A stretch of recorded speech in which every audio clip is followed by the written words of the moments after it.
Morning, কেমন আছো তোমরা সবাই? আশা করছি সবাই ভালো আছো, সুস্থ আছো, সাবধানে আছো। আমিও আগের থেকে অনেকটাই ভালো আছি। আজ শনিবার, সকাল ওই 7:30 পৌনে 8টা মতো বাজছিল। স্নান হয়ে গেছিলো আমার যথারীতি, আর আমি ঠাকুরকে ধূপ দেখাচ্ছিলাম, যেটা রোজই থাকে। তোমরা রোজই দেখো, তাও একই জিনিস বারবার তোমাদের দেখতে হয়।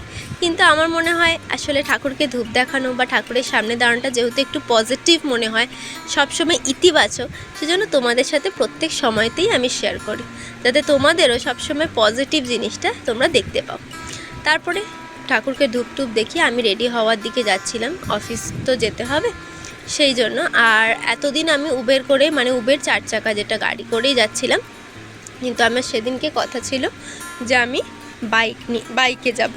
কারণ হচ্ছে যে এবার তো একটু সহাতে হবে, এবার তো সোমবার থেকে আমাকে বাসে যেতে হবে। যদিও বাবা বলছিল না, আমি বলেছিলাম সেই দিনকেই আমি বাসে যাই, কিন্তু তারপরে ভাবলাম যে না, বাবা যখন বলছে বেশি কায়দাটা না মেরে আমি বরং বাইকেই যাই।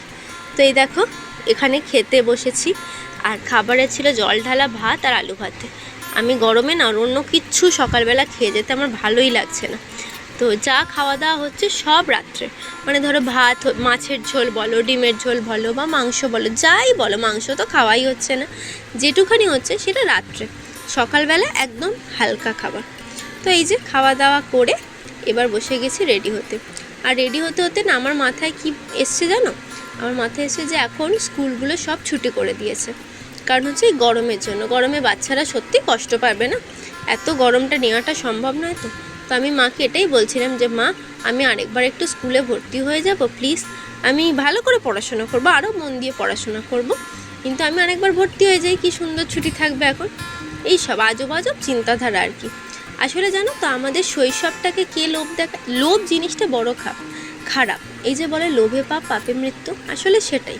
শৈশবকে লোভ দেখায় যে যখন আমরা ছোট থাকি তখন আমরা সবাই, এটা সবার মা বাবাই বলে, বা এটা সবার মধ্যেই থাকে, যখন আমি বড় হব আমি চাকরি করব, ভালো চাকরি করব, এইটা করব, সেইটা করব। আমাকেও লোভ দেখানো হয়েছে। কিসের লোভ দেখানো বলো তো? যখন আমি ছোট ছিলাম, হয়তো মায়ের কাছে কিছু চাইলাম। আমি সবসময় বলি আমাদের আর্থিক অবস্থা সেরকম নয়, তো হয়তো মায়ের কাছে কিছু চাইলাম, তো মা হয়তো বললো যে না, এখন আমি দেবো না, ঠিক আছে তুই চাকরি কর, ভালো চাকরি করে সেটা তুই কিনবি। সেইটা যখন মাথার মধ্যে ঢুকে যায়, তখন কি হয় যে চাকরি করাটাই জীবনের মূল উদ্দেশ্য হয়েছে। সেই করতে গিয়ে হয়তো আমরা কিছুটা শৈশবটাকে হারিয়ে ফেলি, মানে সেই উপভোগটা অনেক সময় হারিয়ে ফেলি। এখন ভাবি আরও বেশি মজা করতে হয়তো পারতাম, কিন্তু কোনো দিনই করে উঠতে পারলাম না। হ্যাঁ, এখন কিনি, সেটা সত্যিই কিনে উঠেছি। চাকরি করে যে জিনিসগুলো কেনার ইচ্ছা ছিল কিনেছি, মজাও করি, কিন্তু মনে হয় ওই দিনগুলো ফিরে পেলে হয়তো সত্যি আরও মজা করতাম। যাই হোক, সেগুলো আর ভেবে না ভাবাই ভালো, যেটা আছে সেটাকে নিয়ে এগিয়ে চলা ভালো। আর দেখো অফিস করে বাড়ি ফিরছি এখন, আর রাস্তায় বেশ জ্যাম, আর আমি বেরিয়ে খুব মাথাটা ধরেছিল। আর বাড়ি এসে দেখলাম মা ঘরে নেই। মা আসলে বেরিয়েছিল বাজারে। আমি যেহেতু শরীরটা খুবই খারাপ ছিল আগের সপ্তাহে, সেজন্য পুরো সপ্তাহে তো তোমরা জানোই আমি অফিস যাইনি, তো মাও সেজন্য কোথাও বেরোয়নি। তো মা এই মাসকাবারি বাজারটা মাই একটুখানি করে, তার কারণ হচ্ছে যে কি লাগবে, মানে মশলাপাতি, সেগুলো তো ঘরের গৃহিণীরাই বেশি ভালো জানেন। তো সেই হিসেবে মাই গেছিলো বাজারে। আর ঘরে এসে যতই কষ্ট হোক, মায়ের মুখটা দেখলে না একটা আলাদাই শান্তি পাওয়া যায়, কিন্তু ওই মাকে এসে ঘরে দেখতে পাইনি বলে মনটা একটুখানি খারাপ লাগছিল। তো মা ঘরে না থাকলে দিদাই ভরসা। দিদাই এসে আমাকে আবার মুড়ি টুড়ি দিল। আর দিদাই সবসময়ই আমি অফিস থেকে এলে মনে হয় আমার মুখটা একদম শুকিয়ে গেছে, তো ওটাই দিদা বলছিল মুখটা একদম শুকিয়ে গেছে, কিছু খাওনি তুমি, বাইরে একটুও কিছু এতক্ষণ না খেয়েছিলে, একটুখানি মুড়ি খাও। তার কারণ হচ্ছে মুড়িটাই কেন স্পেসিফিক্যালি, কারণ হচ্ছে রাত্রিরে আজকে আমার পছন্দের একটু খাবার হয়েছিল। যখন আমার শরীরটা খুব খারাপ ছিল, আমি তো কিছু খেতে পাচ্ছিলাম না, তো মা বলেছিল তুই যা বলবি আমি তাই বানিয়ে দেবো। তো আমি তখন বলেছিলাম আমার একটু লুচি করে দেবে গো। ওই গরমে হঠাৎ করে জানি না কেন আমার লুচি খাওয়ার ইচ্ছা হয়েছিল। তো মা তখন বলল যে ঠিক আছে, দুদিন যাক, তারপরে দিদার একাদশীর দিন আমি বরং লুচি বানাবো। শুনছি সেই সময় একটুখানি গরমটা কমবে, তো তাই জন্য যেমন কথা তেমনই কাজ। একাদশীর দিন শনিবার এই লুচি বাড়িতে বানানো হয়। আর এই দেখো এখানে কুন্তল এসেছিলো, একটা কাজে এসেছিলো, তো ওর কাজটা আমার ল্যাপটপটা দরকার ছিল, এই জন্য ল্যাপটপটা এনেছিল।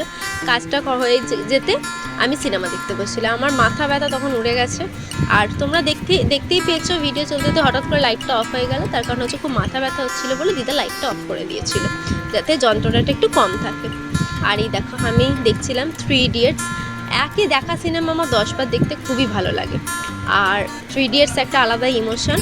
আর এই দেখো আমার লুচি, আলুর তরকারি আর বেগুন ভাজা, আর পরে মিষ্টিও ছিল। তো যাই হোক, খাওয়া দাওয়া হয়ে গেছে। এখন একটু খাচ্ছিলাম লিমকা, বাবা এনেছিল গরমে আমার জন্য। যাই হোক, অনেক বক করলাম, অনেক ধরনের কথাও বললাম। চলো আজকের বক আমার এখানেই শেষ করি। আশা করছি তোমাদের ব্লগ ভালো লেগেছে। ভালো লাগলে প্লিজ লাইক, শেয়ার, কমেন্ট আর সাবস্ক্রাইব করো, পাশে থেকো, দেখতে থেকো সেটার সাথে সারাদিন। আর সবাই এই গরমে সাবধানে থেকো, সুস্থ থেকো। যেমন কথা বলেছি, খুব বেশি করে জল খাও, খুব বেশি করে জলজ ফল খাও এবং সব সময় সতর্ক থেকো। আর বলছে পরের সপ্তাহ থেকে বৃষ্টি আসবে, একটু ঠান্ডা হবে, দেখা যাক কি হয়, কিন্তু তার আগে সবাই সাবধানে থেকো। তো চলো, দেখা হচ্ছে নতুন দিন নতুন ব্লগের সাথে। আজকের মতো টাটা সবাইকে।